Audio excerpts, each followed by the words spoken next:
Hey everyone, what's up? And welcome to Unapologetically Speaking with me, Dr. C. Thank you for joining me. Thank you. I want to thank everyone that has been watching my videos and joining me and liking and subscribe. I really appreciate that. I really do, because Unapologetically Speaking is a video diary. It really is. It is my perspective, my view, my opinion on life, and mostly my life, that I bring to you, hoping that it will have you reflect, or a spark go off in you, not out, but a spark go out in, off in you, where you could reflect on things, think about things, be inspired, because I would love to hear from you. That's why I always say, don't forget to like and subscribe. However, with that being said, I love the company, because this is company, even though it's virtual company, but it's still company that we could talk. You comment, I'll comment back. However, I will comment back because I do talk back, so talk to me. However, I don't do negativity. Say what you like, but you may not hear from me, because you got to come right, because I don't allow any and everyone to have access to me. And that's what we're going to talk about in this video. Boundaries. We're going to talk about boundaries regarding Black women. Why, and it's so hard for Black women to know how to set boundaries, or to just set boundaries within themselves. And I know some of you may say, why is she just mentioning Black woman? Because I'm a Black woman. I'm going to talk about what I am. Again, it's a video diary. My content is for everyone, but I know who I'm talking to, and I know who I'm talking about. So I want to talk about setting boundaries for Black women, what it looks like, why we haven't, some of us, why we find it hard, and where that comes from. Where does it come from of being hard to set boundaries? Let's get into that. Because for me, on a personal level and on a cultural level, we weren't taught. I was raised by a baby boomer. I wasn't taught set boundaries. I wasn't taught take care of you. I was taught take care of others, be kind, and do for others as you want them to do for you. You hear that? I'm going to say it again for the people in the back. Do for others as you want them to do for you. Meaning, take care of them, and we're going to hope that they reciprocate and do the same for you. So, yeah, what that look like? And what's we're going to talk about? That's not a boundary. That's just like, I'm just going to lay down for the program, and I'm hoping you're going to reciprocate. I'm hoping you're going to respect and give me what I give you. So it's a culture thing. A lot of us were not raised with boundaries, and we were raised to be strong, and with that carrying the weight of strength and being strong. And when you carry the weight of being strong and being the fixer and being everything to everyone, there is no boundaries, because you are the boundary. You do it all. So that is where it comes from me, and from many other Black women that I know, that I see, that I've teach, that I taught, that I console, that we weren't taught. A lot of people my age older, my age younger, and I'm not familiar with that. And I get it and I understand, because I am you and you are me. I'm there. However, that's where that comes from. It's a cultural thing, because our ancestors and our parents and grandmas and grandparents and moms and aunts, they didn't have boundaries either. We taught you do what you need to do, not what you want to do, because we were taught survive. And when you're surviving, a lot of times when you're in, not a lot of times, let me check myself and reword that. When you are in survivor mode, there is no boundaries because you're just trying to survive. So you're keeping the peace. Then you're going along with the go along because you're in survivor mode. But when you have that inner freedom and that peace within, there is boundaries. So let's get into why we don't, even when we know we should. Because now we're at a generation and we're at a time and we're at a year, we're at an age and at a stage in our lives where we should be setting boundaries. My boundaries, I'm boundary queen. My boundary game is tough. If tough. My boundary game is so amazing. I'm so proud of me. That's one thing I got that no one can ever take, and I'm proud of it. If you don't hear from me, that means I set a boundary. You don't have access to me. Let's get into why a lot of us, even though we're in a stage and in a time where we should, still are not able to set boundaries. Number one is guilt. I had that too. Remember, this is a video diary, and don't forget to like and subscribe. What that look like, guilt. Not showing up. When you are the fixer, the go-to, the doer, the everything, and when you know you need to say no, and you continue to say yes, when you know you need to take time for yourself, apply self-care, apply self-love, and do things for yourself, prioritize your life, you feel guilty even when you take a rest, even when you tell your loved ones no, because you're so used to showing up. That habit has made the decision for you, the habit of showing up. So that guilt, damn, I know I need to set a boundary and tell them no. But then that wave of guilt will come over you when you do set a boundary. However, you can set a boundary on Monday and I'm not doing that. I got to take care of myself. I'm going to prioritize everything. And then on Wednesday, Tuesday night, boundary is out the window because guilt makes that decision for you. Why guilt made the decision? Because habit of being there and doing everything for everyone and letting everyone have access to you. So you start to feel guilty when you say, no, you can't have access to me. I need to show up. I need to be there. That's a habit. Habitual fixer, pleaser. So that habit makes a decision. That's one. Number two is fear. And then you're probably looking scared of what? Fear of what? Fear of not being validated. Because when you show up, they validate. See, people gonna clap for you most when you show up for them. And when you are not the best of you and you're able to show up, they want to see you. But as soon as you get a boundary and start prioritizing yourself, they don't want to be bothered. And now you acting funny. And no one wants that. We all want to keep the peace and we want to just get along. So you have that fear of not being seen. You have that fear of no more validation. You have that fear of not being invited. You have that fear of, damn, I gotta wear the mask to be around them. So that fear of not fitting in, not being invited, not belonging. And as human beings, that's our nature. We want to belong. Even us introverts. Because I'm an introvert. Believe it or not, I am. Don't forget to like and subscribe. Definitely am. And we have that fear of, I don't want to be the outcast. I don't want to be the black sheep when most of us are of the family, especially the fixers, the doers, the go-tos. We are the black sheep, and we have that fear because we have that need of being needed. And once you decide or may want to set a boundary, that fear starts to creep up because now you but what if they don't need me? What would I do then? Tap into you.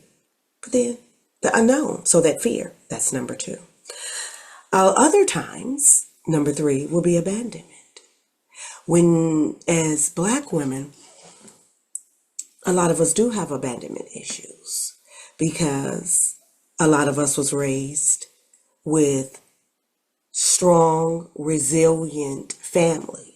And when you are strong and resilient and the fixer, you don't get a lot of love and that attention that you may want, nourishment and being nurturing. You don't get that. And when I say nourishment, not in food, but as in nurturing. that food for the soul. You don't get a lot of that. You get, this is what we do. We tough. We do that here in this house. And the households just hit different. And a lot of us have abandonment issues, even though we were in a house with several people. But we can still have that abandonment issue because we were loved but not loved on. Some of us, again, this is a video diary. So when you come from that, whether it's abandonment from family, abandonment from partner, abandonment from yourself, some of us have abandoned ourselves and have not taken accountability for that. So yeah, abandonment. So we can't set a boundary, don't know how to set a boundary because of those issues, abandonment issues. And another one is sometimes we think it's selfish to set a boundary because we feel, well, I used to, loving on me,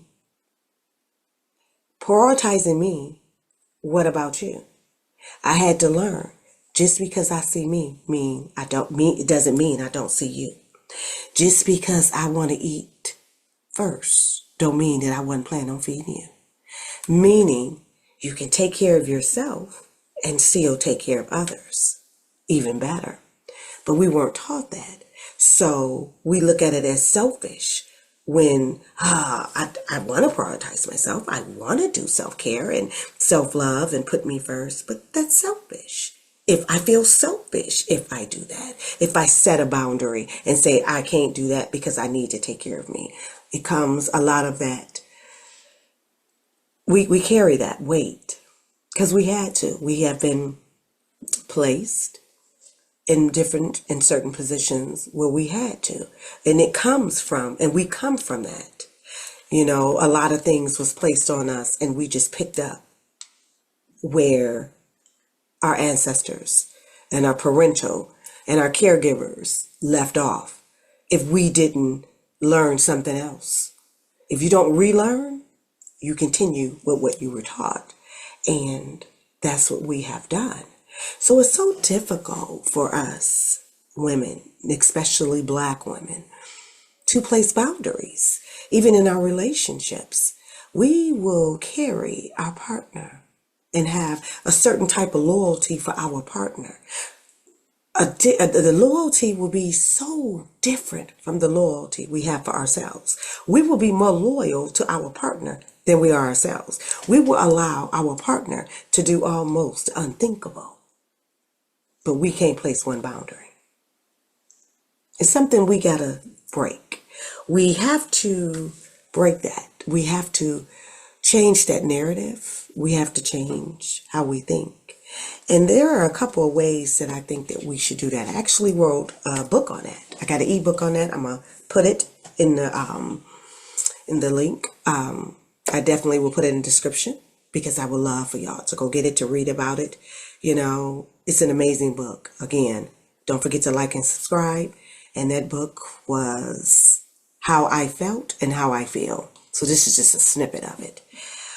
A couple of reasons that we operate like that as well is sometimes we are not authentic and living in our truth. And when you are not authentic and standing in your truth, setting boundaries is difficult. Because boundaries start with self first. You have to have self boundaries before you start passing them out to other folks, because it ain't gonna work. If you cannot be diligent with you and take care of you, how the hell are you gonna set a boundary for someone else?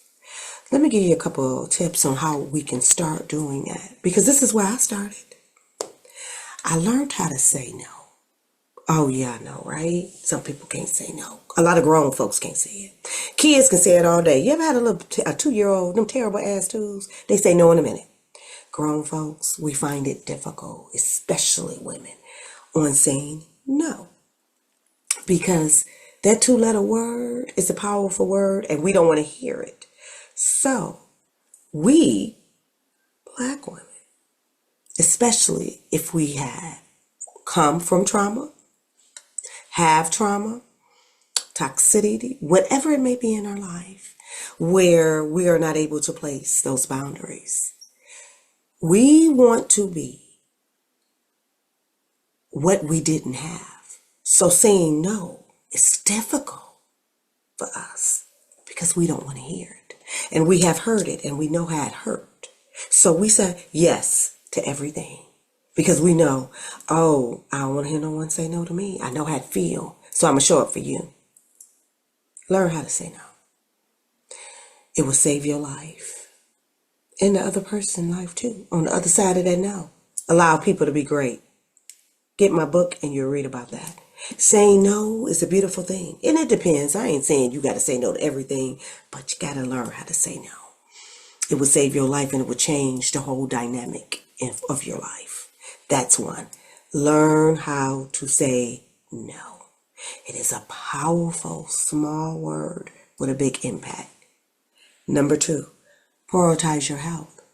Once you get into your health, mental, physical, and emotional health, especially those 3, spiritual health as well, and you prioritizing you, oh, those no's will roll off the tongue. And those boundaries will roll through your soul, and you'll be placing boundaries you'll be placing boundaries all over. And it's beautiful. Boundaries are beautiful, amazing fixtures that you pull up, or pillars that you place, or roads, or however you want to look at it. They're beautiful things that you put to say, in order for you to have access to me, this is what it looked like. This is what it looked like. That's a boundary. There you go. The next one will be support. If you're just starting out, and sometimes we don't have support. Sometimes, a lot of times Black women don't have support, especially if you're wearing a mask. You don't, because you're not even authentic with you. So the support you get, they damn sure don't even know you, the real you, So a lot of us don't have support. However, having support will help set boundaries if your support system know how to set boundaries. So you got to watch where you get the support from, okay? Everybody can't support you, and you can't support everybody. That's a boundary. Y'all can have that. Don't forget to like and subscribe. So support is important. Like you coming and you watching this video, I'm your support. I'm telling you, set a boundary. It's amazing. And that is a boundary. Having people around you that are in alignment and are good, healthy, emotionally, mental, healthy on an emotion and mental level, that's a good support system. So you kind of want to get that so they can inspire you to even be better and be great. So support will also help you with boundaries. However, if you don't have support, let me tell you the support you do have. You have yourself. Work on you. Watching videos like this, reading amazing books, watching podcasts, anything that with personal development and wellness, and anything that can get you out of your funk. You can support yourself. I did it. I know you can. The next one will be reframe your mindset. It's going to take a mindset shift to get you to stick and to continue with your boundaries, to be consistent. A lot of people battle with consistency. Oh, it's consistent because you can set a boundary. Come on now, I can help you set a boundary tonight. And by next week or tomorrow, boundary out the window. But you have to be consistent. And what comes with consistency? A mind shift. Your mindset. Mindset is everything. Boundaries can be set, but if you don't have the proper mindset and you are not in alignment, you won't stick with it. You will not be consistent. So those are the 4 things that I recommend. I'm going to repeat them. Learn how to say no.